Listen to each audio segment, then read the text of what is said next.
most of a pirate's career was spent cruising. In our day and age, it refers to leisurely travel by boat, but it had a much darker definition back in the age of sail. It meant sailing around in search for ships to take by force.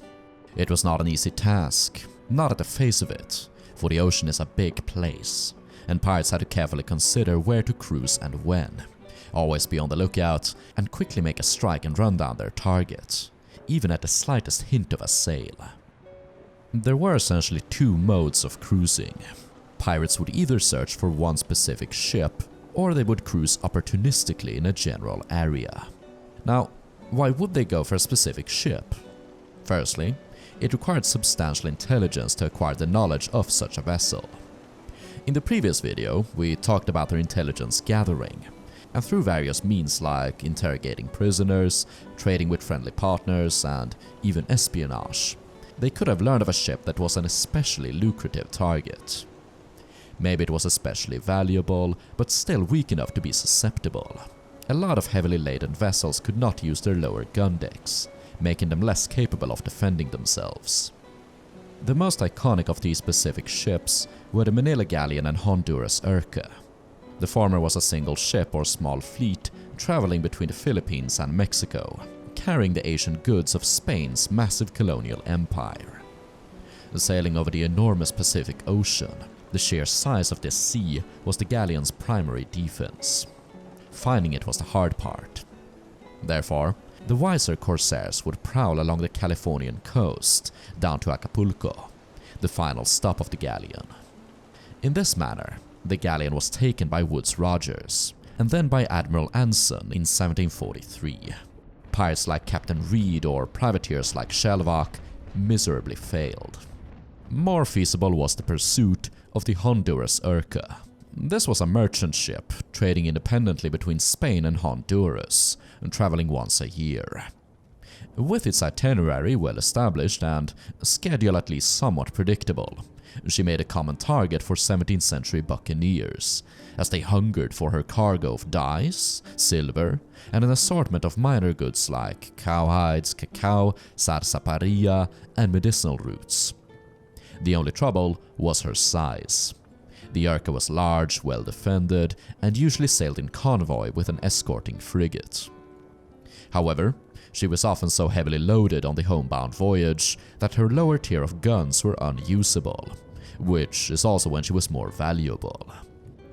Most pirates did not have a specific target in mind, but cruised opportunistically for anything they could take.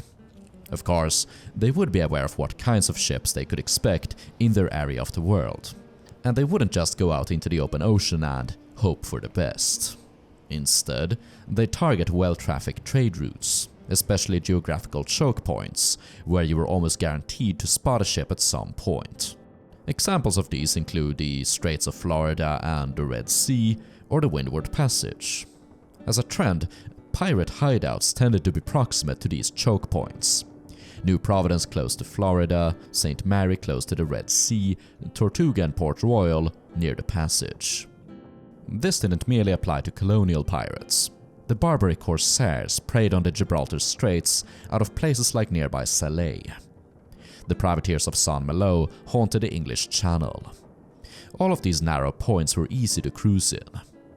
In some cases, the pirates would merely have to drop anchor, sit, and wait for a ship to show up. Even then, they could miss their target. When Henry Every lay waiting for the Mughal pilgrim fleet at the exit of the Red Sea, his fleet missed their target as it slipped right by them at night. It was crucial to keep a constant watch, and many prizes were missed out of laziness. Returning to the Americas, a year in the Caribbean is divided between the wet and dry season. The dry season, lasting between December to May, is warm, drier, and generally quite pleasant. It was perfect sailing weather, and when the region was most haunted by pirates. The wet season kicks in between June and November, resulting in near constant rainfall, hard weather, and even hurricanes, making it more dangerous to sail. The rising heat and humidity leads to an influx of mosquitoes, the primary sources of deadly maladies back in the period. Pirates would plan their cruises around these seasons, cruising in the Caribbean during the dry season and sailing elsewhere during the wet. In the early 18th century, they developed the so-called pirate round, where they cruised the Caribbean during the dry and sailed north to modern Canada and the east coast of the modern US. Whilst they did cruise here for general prizes, one of their special targets were the fishing banks of Newfoundland. Pirates were less interested in the cod, as they weren't the hardy sailors operating those boats, which the pirates would press gang into their companies. The pirates would have to adapt their cruising strategies to the weather and sailing techniques of their selected region. If the wind usually blew along the cruising route, they would simply have to steer before the wind with either no sails at all or only the large, lower sails. The prey wouldn't spot them until it was too late. If no prey had been spotted before sunset, the ship could sail a few more leagues before laying up for the night, to prevent ships from coming up behind them and slipping away out of sight. It was common for rovers to lurk in proximity to a port, and keeping a watch for any ships coming out. Another common strategy was to sail along a coast, since so many ships traveled along them for ease of navigation. When pirates prowled along a coastline, they would linger just over the horizon, only with their lower sails set, thus remaining largely invisible to observers ashore. Reconnaissance was vital for cruising. Pirates would send out smaller boats or consort vessels to try and locate potential prey, and this was especially common after dark. Recon vessels were usually local prizes or those familiar to the prey or enemy, since you did not want them to arouse suspicion. The pirates did not have unlimited patience, or provisions for that matter, and if they could not spot a prey in one area, they would move on. In the worst case, lack of finding prey might lead to a mutiny. Therefore, the detection of ships was absolutely vital, and pirates would incentivize careful lookouts by rewarding the first man to spot a sail with money, weaponry, or fine clothes. Whether he was able to spot a ship or not did of course depend on the lookout's own vision, their level of tiredness, but also the position of the two ships relative to the sun, or a variety of weather factors like a fog. Shipboard telescopes, also called spyglasses, were not part of the lookout's equipment. Instead, it was used by officers to discern the details of a vessel already spotted. When a ship was sighted, the lookout would cry out, "A sail! A sail!" If there were multiple ships, "Two sail!" etc. The captain would reply, "Where?" The lookout would answer, and the captain would then ask how she sailed. During the age of sail, spotting another ship was seldom good news, as it could as often be a hostile vessel, an enemy man-of-war, a privateer or pirate, as a friendly or neutral one. Even in times of peace, friendly men-of-war might seek to press-gang your crew or search for contraband. On the other hand, meeting a friendly ship could be a boon, as the two vessels could exchange information or trade vital supplies. For pirates, the sighting of a ship was a call to action. They would do anything to run the ship down, hoping it was a merchant they could rob. Indeed, it was crucial both for the prey and predator to determine what the other ship was. A sail at a distance could be anything really. Even when you came close enough to determine the size, a large ship could either be a merchant or a man-of-war, and the former would often try to disguise themselves with fake cannons and warlike painting to deliberately scare pirates off. Sailors usually relied on the construction of a ship to determine her nationality, since every country built them in a different way. However, the different nations often used ships from each other, so even this could be deceptive. Nor did anyone really trust in the flags flown by a ship. It was so common for everyone to fly false flags that no one really trusted in their authenticity until you came close enough to communicate or come to blows. As soon as a sail was spotted, ships of any kind would typically prepare for combat, since you never knew what you could expect. The ship was made clear for engaging. Hammocks and chests with personal items were stowed in the hold to get him out of the way, Bulkheads were knocked down, furniture removed. All of this stuff could get in the way or even create fragmentation if shot by the enemy.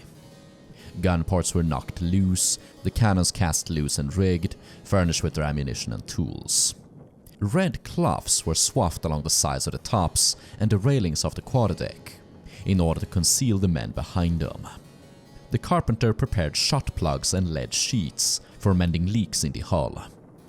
Pirates were near perpetually prepared for action, and eyewitnesses described how they permanently took down their bulkheads and threw everything unnecessary overboard.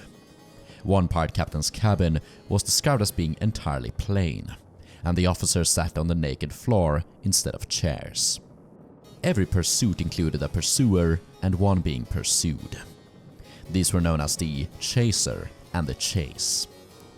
Pirates would typically bear down on their chase aggressively, making their intentions quite clear. Any ship sailing in such a manner was sure to be a cruiser of any kind, and pirate ships could also be distinguished by their cut-down decks, lack of decorations, and being equipped with a lot of oars. Some captains preferred not to bear down aggressively, but deployed ruses, especially if the prey was coming to them anyway. They might simply sail normally and wait until it was too close, or even signal for the prey to come to them. However, openly chasing a target was the most common. From the eyes of the chase, they would have to make a decision on whether to surrender, fight, or flee. All of this depended on everything. The current political situation, wind speed and direction, geography, his crew, the ship he was sailing. Overall, they could do one of the following decisions. Keep a steady course, sailing as they were. Cautiously alter their course to observe the ship's reaction. Steer away and win enough time to clear the ship for combat. Sail toward the unknown sail, or show her heels, as they called it. That being, run away. Most merchants would opt for the latter. When the sail had been detected, the chaser would set her prey by the compass, take her magnetic bearing, and observe how she sailed and behaved after being discovered. Pursuing another ship was an art, and as John Smith put it in the Seaman's Grammar, in giving chase, or chasing, or to escape being chased, there is required an infinite judgment and experience, for there is no rule for it.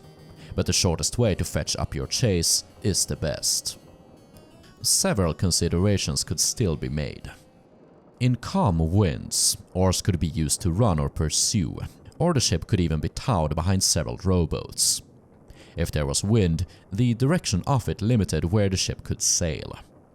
No ship could sail directly against the wind, and only a handful of smaller ships sailed best right before it. Most vessels performed best at some angle between these two extremes, and it wasn't always available. Most preferable was to chase a target to leeward, that is, it lay in the direction of the wind. Here the chaser had to plan a course to cut their target off. Pursuing a ship to windward was more difficult, and often time-consuming. Both ships would have to tack, a sailing maneuver in which you sail against the wind by turning to get enough wind and then turning and sailing against the wind until you lost speed. A chaser might be able to sail in parallel to their chase, then being likely to come into the chase's wake as they tacked. It was difficult and required a lot of seamanship. The sails themselves had to be adjusted to get the most from the wind. If the wind came straight from astern, a captain might furl, that is, partially haul in the mizzen, and fully take in the mainsail, as to not block the wind to the foresail. The loss of sail area is why most ships did not perform well before the wind. The sails were then trimmed to get the most out of the wind. In light winds they would set all sail, including the stunsails, sails on booms jutting out of the yards, and even a small water sail on the flagstaff astern. The small details mattered. It was crucial to put an experienced seaman on the helm, one who could steer just by observing the chase, and not merely from the conning of an officer. Conning refers to the orders related to steering the ship. That is besides the many different factors that could appear during a chase, both man-made and natural. If the chaser was gaining on a point of the wind, the chase might try and run on another. The wind could suddenly die or change direction, all of which required quick adjustment. Parts of the rig could break from strain, slowing down either the chaser or chase. The goal of the chase was to prolong the pursuit until nightfall, thick weather, escape into a port or shallows, or the arrival of a friendly ship. Either side could do everything to gain speed and either shorten or lengthen the pursuit. Boats, spare yards, guns and anchors could be thrown overboard, as could cargo and water casks. A desperate merchant might even beach his vessel and try to defend it from ashore. If they managed to run until nightfall, escape was likely. By dousing their lights, it could be impossible for the chaser to see them, but you could also keep the lights on, and then send adrift a small boat with a light in it, hoping the chaser would pursue it instead. There were two outcomes of a pursuit. It would either break into a running fight when one fired upon the other, or if a running fight did not break out, the ships would eventually come close enough to communicate. Since we are chronologically still at range, it is best to start out by discussing the running fight. A running fight usually started somewhere within the range of a chaser gun. These were heavy and long-barreled cannons, believed to have superior range, and were therefore mounted in the bow of the ship. They were primarily used for shooting at targets you were pursuing. When you came within range, the chaser might fire a gun as a warning, a clear sign for the chase to slow down and surrender. The warning shot would usually be accompanied by a flag. If a privateer, usually the flag of the nation they served. Pirates and some privateers would also hoist a red flag, the banner of no quarter. And in the early 18th century, pirates would use the infamous black flag. If the black flag was ignored, they might then replace it with the red flag, which in this context could mean a last warning. If the chase did not surrender, the chaser might continue firing their bow guns. The purpose was to either scare them by causing enough damage, or even hit the sails and slow them down enough for the chaser to close in. However, the recoil of the bow chasers could actually slow the chaser down. Slightly, sure, but every little inch of speed mattered in the long run, and a pursuit could take days. In return, the chase might fire their stern guns. These were cannons mounted in the back of the ship, intended for the opposite purpose, and could even provide that itty-bitty bit of speed. When within musket shot, sharpshooters up in the masts or the backs of the ships would try to fire at the chase or chaser. Without long-range scopes and improper vision, it was difficult to make precise shots, and depending on the range, had to more or less estimate. Optimal was to take out officers and helmsmen, but really anything that could cause confusion and slow the enemy down. If the pursuer came close enough, they might deploy a whole battery of muskets to pepper the enemy decks. Should the chase not surrender, they might then close in and board them, or the running fight would erupt into a proper engagement, broadside to broadside. That will be for the next episode. Instead, let's move on to that other alternative. The pursuit continued without shots being fired, until the two ships were close enough to communicate. The two vessels would come up alongside each other, and positioning was crucial. It was traditional for the inferior or submissive vessel to lay itself in the lee. When positioned, the superior ship would hail the inferior. Hailing was done in passing, at the end of a chase, or after a sea battle had been concluded, and typically occurred within 100 yards, within effective musket range and the point-blank range of a cannon. Also of speaking trumpets, a tool used for amplifying your voice. You would invariably greet the other ship with a ho, hoa, or ahoy. It would then be followed by a question of where the ship came from, where it was bound, to then be repeated by the one that was questioned. A cruiser would typically reply in a hostile or snarky manner. When asked where they came from, they might say, "from the seas," and they might greet the other ship by demanding they would strike amain. This was the act of hauling in the topsails, also called the fighting sails, because they were typically the only sails deployed during a fight. Lowering them was a sign of submission. It was often followed by an insult. A merchant might try to negotiate with the pirates, or a brave one could stand his ground and avoid combat altogether. Captain Charles Johnson related an incident where pirate Captain Lewis told a Frenchman that he was a Jamaican carrying sugar. The Frenchman did not believe him, saying that a pirate was operating in these waters. And that if Captain Lewis did not steer off, he would fire a broadside. Lewis did not take the risk and moved on, at least for the day. If the pursuer was a privateer, they might still try to come aboard the other ship. They might be able to find contraband or some ambiguous legal papers that could allow them to take the other ship as a prize. Clever pirates might even be able to get on friendly enough terms to get on board a target without a fight, and then capture them. But this appears to have been rare, since most captains were on their guard. If the target did not surrender under any circumstance, the interaction or pursuit would result in a rencounter, or duel between ships. Sea combat, cannon to cannon, broadside to broadside, as we so well know it. That will be the topic of the next video in this series. You can help out the channel by giving the video a like and a comment on your thoughts, or you can also support the channel monetarily by becoming a channel member or Patreon supporter. Patreon supporters additionally get to watch the videos on Patreon without any ads or sponsorships. Big thanks to all of the current supporters, and I'll see you next video.